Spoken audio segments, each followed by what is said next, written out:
Hello friends, आज की इस वीडियो में हम लिस्ट के बारे में सीखने जा रहे हैं। पहले तो मैं आपको एक एग्जांपल दे देती हूँ कि हमारे वेब ब्राउज़र में लिस्ट कैसी रहती है और क्या है। तो आपको मैं एक वेबसाइट दिखाती हूँ। ये कोई सी भी मैंने वेबसाइट खोली है। आप देख सकते हैं कि इसमें एक लिस्ट है। लिस्ट मतलब ये पॉइंट दिए हुए हैं, पॉइंट्स में ये लिस्ट दी हुई है। तो ये लिस्ट है। आप देखेंगे कि ये डॉटेड में है। आप कई बार देखते होंगे कि लिस्ट नंबर्स में रहती होगी 1 2 3, ये 1 2 3 4। तो ये जो डॉटेड में लिस्ट है वो कहलाती है अनऑर्डर्ड लिस्ट, मतलब जिसका कोई ऑर्डर नहीं है। हम पढ़ नहीं सकते कि ये 1 नंबर का है कि 2 नंबर का है कि ए बी सी, इसे पढ़ नहीं सकते। तो ये है अनऑर्डर्ड लिस्ट।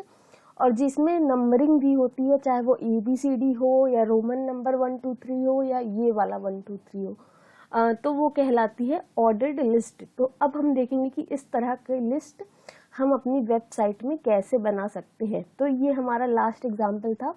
आज के एग्जाम्पल के लिए मैं एक नया फाइल बना लेती हूँ। मैंने Ctrl+N किया और इसे सेव करती हूँ a10.html। और ये है पहले से शायद नो, a11.html कर देते हैं, a11.html। ये भी है शायद HTML कोर्सेस में a10 a11 तक है। मैं a12 कर देती हूँ, Ctrl+S a12.html और इसे सेव कर देते हैं। तो हम एक बार जल्दी इसका बेसिक स्ट्रक्चर जो हमने पहले पढ़ चुका है वो बना लेते हैं। Doctype HTML, HTML tag, HTML closing, head और हेड का क्लोजिंग, और बॉडी और बॉडी का क्लोजिंग। ये दोनों इसके HTML के चाइल्ड टैग है। गाइज, ये सब मैं आपको पहले की वीडियोस में बता चुकी हूँ कि ये सब क्या है, कैसे लिखते हैं, क्यों लिखते हैं।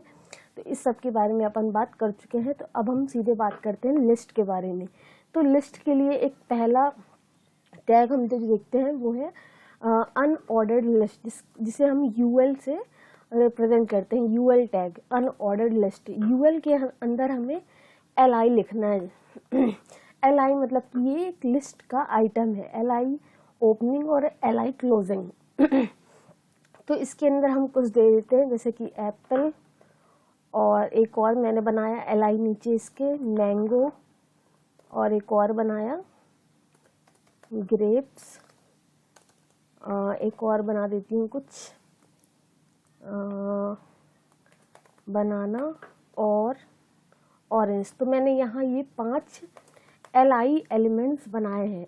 LI एलिमेंट्स जो कि एक अनऑर्डर्ड लिस्ट के अंदर है। इसे अभी अपन रिफ्रेश करके देखते हैं ब्राउज़र में रन करके। तो a12.html, तो ये हमारा लिस्ट शो हो रहा है। कैसा लिस्ट है ये? अनऑर्डर्ड, क्योंकि इसका कोई ऑर्डर नहीं है 1 2 3 4 या ABCD। तो ये एक अनऑर्डर्ड लिस्ट है। अनऑर्डर्ड लिस्ट बनाने के लिए हमने UL टैग का यूज़ किया है। UL टैग के अंदर हमने लिस्ट आइटम को रिप्रेजेंट करने के लिए LI दिया है। अगर हम लिस्ट आइटम नहीं देंगे तो सिंपल लिखा हुआ आ जाएगा। अगर हम नॉर्मली ऐसा देते हैं एप्पल, अगर आप BR भी देना चाहें, BR और भी दे देती हूँ मैं यहाँ कुछ, और इसे मैं सेव करती हूँ और इसे रिफ्रेश करते हैं। तो ये एक ऐसा लिस्ट आ रहा है हमारे ब्राउज़र में। इसके लिए यहाँ पास अगर आप डॉटेड लगाना चाहते हैं तो एक IMG, यहाँ IMG टैग को लिख सकते हैं, IMG SRC, और यहाँ एक कोई छोटा सा पिक का पाथ, मतलब जैसे आपकी कोई ऐसी छोटी सी पिक हो तो यहाँ लिख सकते हैं। मैं आपको दिखा देती हूँ एक बार। जैसे कि यहाँ हम एक पिक बना लेते हैं छोटा सा। पेंट मैं यूज़ करती हूँ, पेंट, और ये जैसे कि मेरा पेंट खुल गया, और यहाँ मैं ये सर्कल बना लेती हूँ, सर्कल, इसको भी छोटा कर लेते हैं, Ctrl+Z। ये सर बहुत छोटा सा फाइल बनाना है हमें, छोटा सा पिक्चर, और इसमें कलर कर लेते हैं, कलर ये। और इसे थोड़ा और छोटा कर देती हूँ और इसे मैं सेव कर देती हूँ। मैं इसे अपने HTML कोर्सेस फोल्डर के अंदर ही सेव कर देती हूँ। जी के अंदर मेरा HTML कोर्सेस नाम का फोल्डर है, उसके अंदर मैंने इमेजेस बनाया है। इमेजेस के अंदर मैं यहाँ इसको किसी भी नाम से सेव कर देती हूँ, .png। गाइज यहाँ पास अब SRC में अपन को पाथ लिखना है। इसे मैं आपको शायद एक वीडियो में बता चुकी हूँ कि ये पाथ कैसे लिखते हैं, पाथ कैसे रिजॉल्व होता है, आप उसके लिए देख सकते हैं। तो यहाँ SRC में सबसे पहले तो डॉट मतलब अभी हम HTML कोर्सेस के अंदर आ गए हैं, स्लैश इमेजेस के अंदर गए। इमेजेस के अंदर मेरा .png नाम का पिक है, तो मैं इसे सेव कर देती हूँ और इसे रिफ्रेश करते हैं तो आप देखेंगे कि छोटा, आप इसे और छोटा दिखा के ये पिक को इस सब के आगे लगा लेंगे तो आपको ये लिस्ट दिखने लगेगा। तो मैं एक बार दिखा देती हूँ, आपको मतलब पता होना चाहिए कि हम और किस किस तरह से ये लिस्ट बना सकते हैं। तो ये लिस्ट और ये लिस्ट, ये मैंने रिफ्रेश किया तो ये एक लिस्ट है। तो गाइस लेकिन ऐसा करना बार बार हमारे लिए इनएफिशिएंट है। इनएफिशिएंट मतलब हम बार बार इमेज का टैग लिखेंगे, इमेज का फाइल लिखेंगे तो वो बहुत बड़ा हो जाएगा। इसके लिए एक प्रॉपर टैग बनाया गया है UL अनऑर्डर्ड लिस्ट के लिए, तो हम ऐसा यूज़ करते हैं। तो गाइस अब बात करते हैं ऑर्डर्ड लिस्ट के बारे में। तो इसके लिए मैं एक नया एग्जांपल बना लेती हूँ, Ctrl A13, इसको HTML कोर्सेस के अंदर डायरेक्ट सेव करते हैं।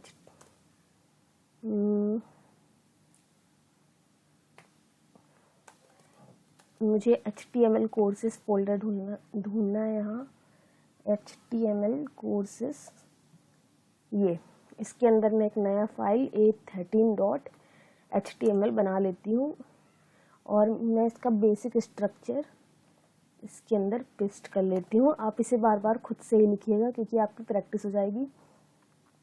तो ये हमारा बेसिक स्ट्रक्चर बन गया है HTML का। अब हम इसमें ऑर्डर लिस्ट लिखने वाले हैं। ऑर्डर्ड लिस्ट के लिए जो टैग है वो है OL, अनऑर्डर्ड के लिए था OUL। तो ऑर्डर्ड लिस्ट में भी हम LI एलिमेंट्स लिखेंगे, LI।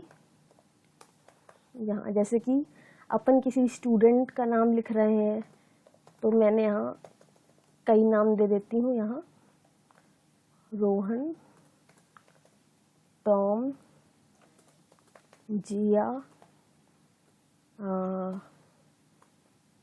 कुछ भी दे देते हैं, यहाँ ग्रैनी और सोहन, और इसे मैं सेव कर दी।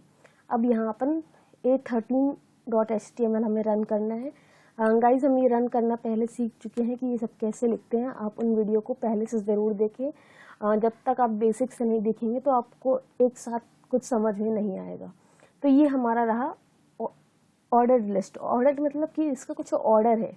हम इसे बोल सकते हैं कि 3 नंबर का हमें चाहिए, 5th नंबर का हमें चाहिए, पर जो अनऑर्डर्ड लिस्ट था वो डॉटेड में था, हम उसे बोल नहीं सकते थे, उसका प्रोनाउंसिएशन किसी ऑर्डर्ड में नहीं कर सकते थे। तो ये बात थी ऑर्डर्ड लिस्ट की। तो ऑर्डर्ड लिस्ट में गाइस जैसे कि यहाँ आपको 1 2 3 4 5 शो हो रहा है, आप कभी देखे होंगे कि ऑर्डर लिस्ट में ऐसे भी दे सकते हैं ABCDE। तो इसके लिए हम क्या करेंगे, तो OL के अंदर आपको एक एट्रीब्यूट देना है टाइप, और टाइप के अंदर मैं लिख देती हूँ A, और इसे मैंने सेव कर लिया रन करने से पहले और इसे रिफ्रेश किया तो आप देखेंगे ABCDE आ रहा है। तो आप इसे रोमन नंबर में भी दे सकते हैं। मैंने इसका रोमन नंबर I लिख दिया, मतलब रोमन नंबर I से स्टार्ट होता है तो I लिख दिया और यहाँ इसे रिफ्रेश किया तो ये एज अ रोमन नंबर भी दिख रहा है। आप यहाँ कैपिटल A भी लिख सकते हैं। मैंने इसे सेव किया और इसे रिफ्रेश किया तो ये ABCD कैपिटल में भी दिख रहा है। गाइस कभी कभी ऐसा भी होता है कि हम चाहते हैं कि जो ये ABCD है वो A से ना शुरू हो, Z से शुरू हो या फिर C से। हमारी रिक्वायरमेंट्स रहती हैं वो जब हम प्रोजेक्ट बनाते हैं तो हमें वो सब पता होना चाहिए।